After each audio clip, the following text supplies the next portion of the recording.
Kung i-spellingin mo nga ang Pasko, letter S sa gitna. Pero para sa mahalima na SB19, letter Z yun sa gitna. Dahil ginanap nga nila kamakailan ang Pasko sa 1Z Christmas Party sa pamosong Soler Resort and Casino. Dinaluhan ito ng kanilang mga pinakamalalapit na kamag-anakan, mga kasamahan ng kanilang creative team, at mga ninang o sponsors na tiyak nagpasigabo ng kanilang mga handang produkto. And who's the better man to do the hosting duties para sa okasyon? Wala dili iba kundi si SB19 Estel Ahero.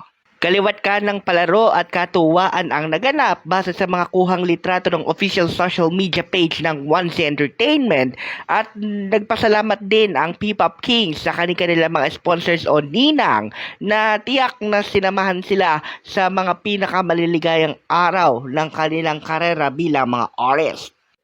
Samantala, narito naman ang iba pang mga nalalabing aktibidad ng SB19 bago magpalit ng taon. Bukas ng Disyembre 28 ay nakatakdang maging performer si SB19 member Josh Colin Santos kasama ng iba pang hanay na mga bigating artista sa ikasyam na P-Pop Music Awards na gaganapin sa New Frontier Theater, Quezon City, habang ang buong grupo naman ng Mahalima ay magiging panauhin sa paparating na Kapuso New Year's Eve Countdown to 2025 ng GMA7 na punong abala rin ng SM Mall of Asia sa may Seaside Boulevard, Pasay City mula alas 8:30 yan ng gabi hanggang sa magpalit ng taon sa madaling araw ng Enero 1.